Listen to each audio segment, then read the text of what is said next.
J'espère que vous allez bien, que vous avez passé un bon week-end ou que vous passez de bonnes vacances si vous êtes en vacances à l'heure actuelle. Voilà, alors aujourd'hui je ne vais pas vous faire une vidéo sur Fairy Tail ou quelque chose en rapport avec Fairy Tail.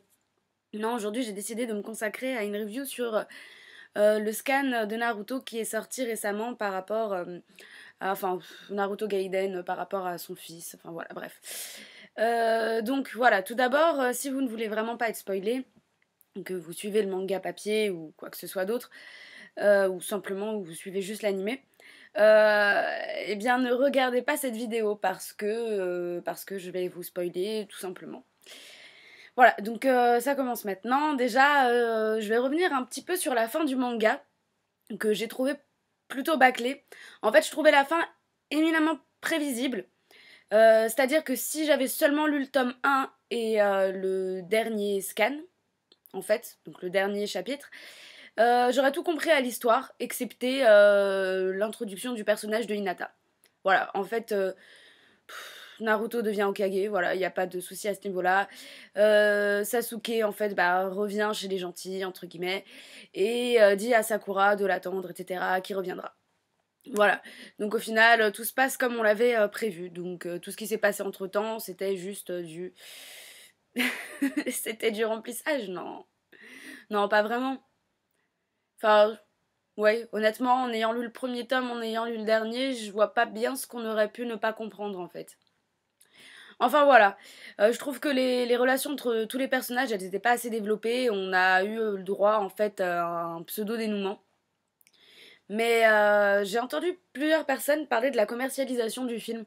En fait, c'est-à-dire que donc le Naruto se termine sur, enfin avant l'ellipse, ça se termine sur donc Naruto et Sasuke qui se pseudo-réconcilient et qui perdent chacun un bras. Donc respectivement, ils perdent leur bras gauche et droit. Je me rappelle plus qui a perdu quoi. Peu importe. Donc voilà, tout ça pour nous dire, bon bah voilà, maintenant on débouche sur une ellipse, Naruto est devenu Hokage, etc. etc. Alors comment est-ce que tout ça s'est passé? Qu'est-ce qu'il y a eu entre temps? Si vous voulez le savoir, eh bien allez voir le film de Las qui sortira donc bientôt. Il est disponible en streaming, mais il y a tellement une mauvaise qualité que je préfère attendre encore un moment avant de le visualiser. Bon, j'en ai vu quelques extraits, je sais très bien de quoi ça va traiter, voilà. Enfin bon, rien que le fait qu'il y ait un bisou entre Hinata et Naruto devant la lune, j'ai trouvé ça vraiment horrible en fait. Mais bon, peu importe. Euh, Bref, donc le dernier chapitre qui est sorti, donc qui était sorti, donc le chapitre 700, on voyait la connerie que Bolt avait fait sur la falaise en fait où il y a toutes les représentations de tous les Hokage. Voilà, ça faisait plutôt penser au premier chapitre du manga avec la connerie que fait Naruto. Bon, c'est le seul aspect que j'ai plutôt trouvé positif en fait sur la fin en fait parce que je trouve ça bien de faire une référence, enfin que la fin d'un manga fasse référence au début de celui-ci. Donc voilà, c'est une scène qu'on retrouve dès le premier chapitre et qu'on retrouve au dernier, j'ai trouvé ça sympa. Voilà.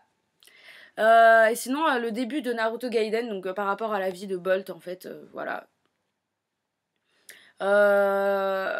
Enfin, ça veut vraiment suite au manga en fait.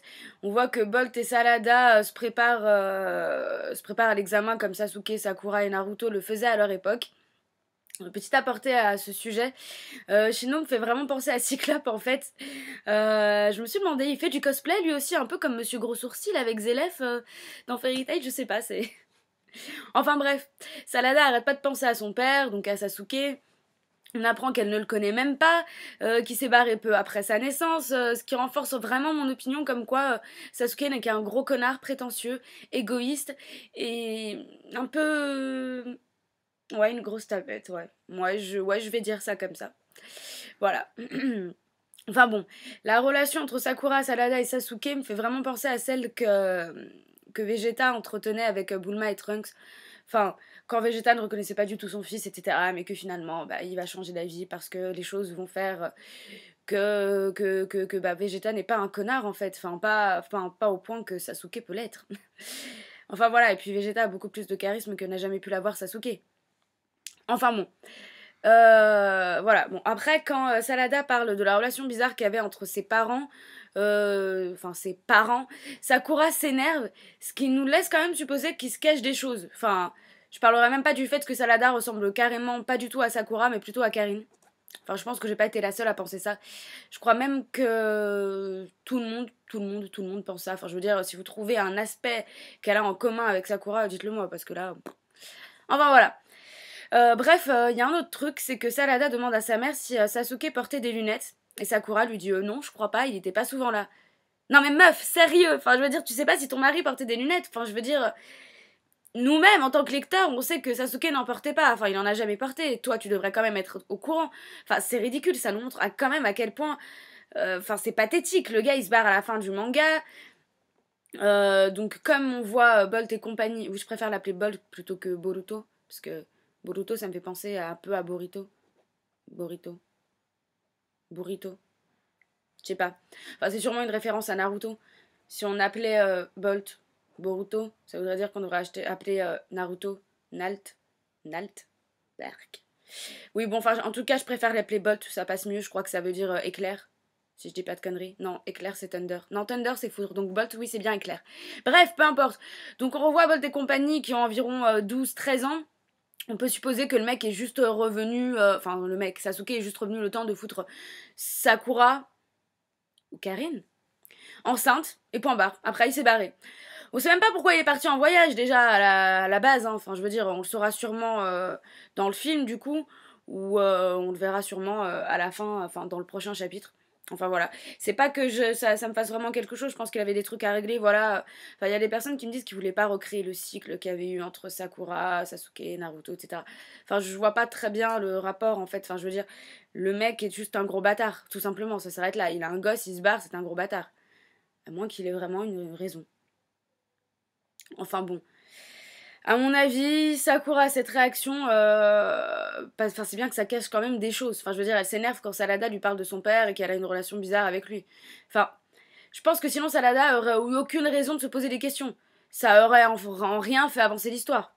À mon avis, Sasuke s'est barré aussi parce qu'il avait des choses à régler. Bon, voilà, comme d'hab, elle a des trucs à la con. Enfin, un peu à la Vegeta, quoi. Sauf que les causes de Vegeta, c'est sûrement bien plus noble. Enfin, je pense. Enfin, bordel de merde, y a aucune évolution du personnage en 10 ans, genre. Enfin, c'est dingue. Le mec a pas du tout changé. Il est toujours égal à lui-même, vraiment. C'est impressionnant, ça. Enfin, la preuve, c'est que lorsque Salada demande à sa mère comment elle peut être aussi sûre de ses sentiments, que ses sentiments soient réciproques, avant même qu'elle ne lui donne de réponse, la maison est réduite en miettes. Et encore pire, vraiment pire. Salada se rend compte que le portrait de ses parents sur le portrait de ses parents que la photo de Sakura n'a été qu'ajoutée sur la photo où Sasuke se trouvait aux côtés de Karine. Enfin, vous voyez la métaphore. euh, Sakura n'est qu'une mère de substitution pour Salada, de la même manière que sa photo a substitué celle de Karine. Enfin, vous comprenez. Et aussi, ça veut dire que de un, Sasuke et Sakura n'ont aucune photo de tous les deux lorsqu'ils sont adultes, mariés et tout le tralala. Et de deux, que c'est sûrement Sakura qui a mis cette photo à la place de celle de Karine, comme pour dissimuler quelque chose. Ça cache vraiment quelque chose. Sinon, pourquoi elle ne l'aurait pas coupé tout simplement? Enfin, parce qu'au niveau du scénario, ça n'aurait pas collé. Si elle avait juste coupé la photo et qu'elle avait rajouté la sienne, à aucun moment on aurait pu voir qu'il y avait Karine derrière. Et du coup, Salada n'aurait pas eu à se poser autant de questions. Et du coup, nous, en tant que lecteurs, on serait encore moins posé la question. Oui, mais c'est vrai qu'elle lui ressemble quand même à Karine. Enfin voilà. Je veux dire, voilà. Tout simplement, au niveau du scénario, ça n'aurait pas collé. Enfin, tout est dit, quoi. Même Salada, cette réaction en voyant les lunettes de Karine. Enfin, voilà. Dans la vraie vie, ça voudrait pas dire grand-chose comme preuve. Mais là, on voit que Kishimoto fait en sorte que les enfants de la nouvelle génération soient des copier-coller, enfin même des copies conformes de leurs parents. Y a rien qu'à voir Bolt et Naruto, quoi. Et encore, c'est l'exemple le plus minime que je puisse trouver. Parce qu'il y en a quand même qui sont vraiment des copier-coller.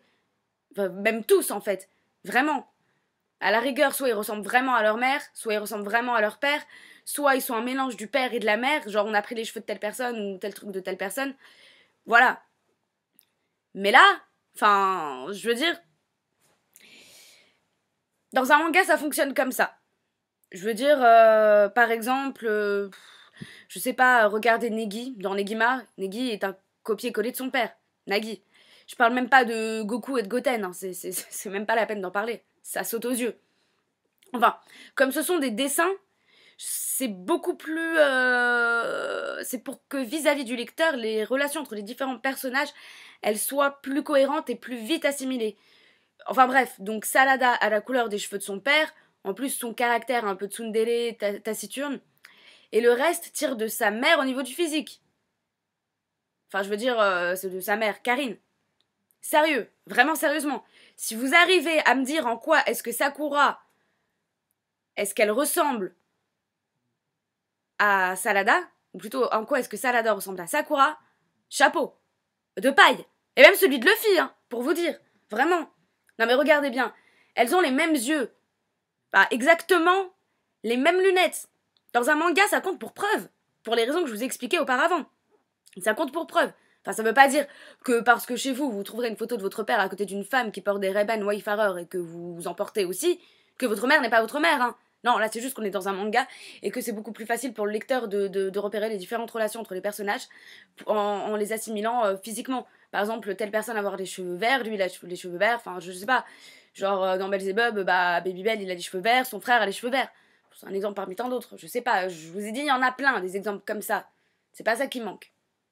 Enfin bref. Enfin... Salada, elle est tellement surprise en voyant ça que ses poings se crispent et brisent même le cadre au niveau du visage de Sasuke. Et puis là, à ce moment-là, ce dernier semble avoir un étrange ressenti.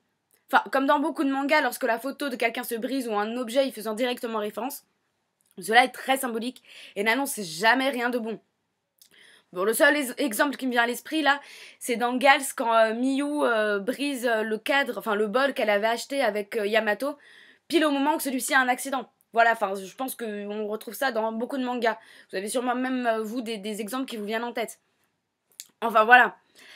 Sasuke est de retour, et donc bientôt des réponses arriveront, sûrement. Voilà. Enfin, je pense bien sûr que ce sera une histoire courte, puisque l'auteur ne s'est même pas donné la peine de mettre à ce chapitre le numéro 1 ou le numéro 701 pour indiquer une continuité. Non, non, il s'est juste contenté de mettre chapitre 700 plus 1, donc ce sera sûrement une succession de chapitres ajoutés pour faciliter la compréhension de la fin de l'œuvre. Voilà, et encore une fois pour des sous-sous. Voilà. Enfin, après, peut-être que oui, on aura sûrement une série dérivée, allons savoir. Peut-être que Kishimoto voudra passer à autre chose, allons savoir. Enfin voilà mon verdict. Naruto c'était bien jusqu'à un certain moment, puis c'est vraiment devenu de la merde. Pain aurait vraiment dû mener à bien son projet. Vraiment, ça aurait été cool. Sasuke n'est qu'un gros bâtard de tapette des mots, comme le dit si bien le chef otaku dans l'une de ses vidéos sur les persos les plus badass. Je le rejoins vraiment sur ce point-là. Sasuke est un personnage qui me tape vraiment sur les nerfs. Au point, enfin je veux dire, il y a quelque temps de ça, quand je pensais que Grey était en train de devenir un pseudo Sasuke, je me disais que vraiment oui, il me tapait sur les nerfs. Mais finalement, ça va, ça a été. Mais Sasuke, non, jusqu'à la fin de la fin de la fin des fins, c'est un gros bâtard, un gros enculé. Enfin voilà. Après, c'est plutôt rapide pour juger étant donné qu'on ne connaît pas bien la situation. Et puis si c'était le cas, si Karine était réellement la mère de Salada, qu'est-ce que ça voudrait dire? Enfin, je veux dire, déjà, à quel moment elle aurait été conçue? Enfin, ça collerait pas très bien. Mais ça saute aux yeux qu'il y a quelque chose là-dessous. Enfin, voilà.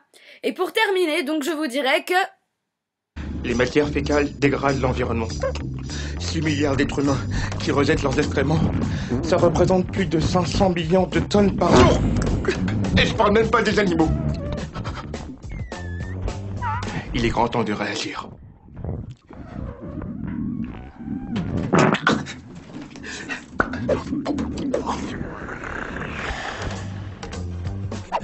Moi, ça fait 6 mois que j'ai choisi Constipex. Constipex est une solution simple et quotidienne qui ne me demande aucun effort. Préservons l'environnement. Merci, Constipex. Constipex. Chacun sa merde. Quelqu'un a du papier?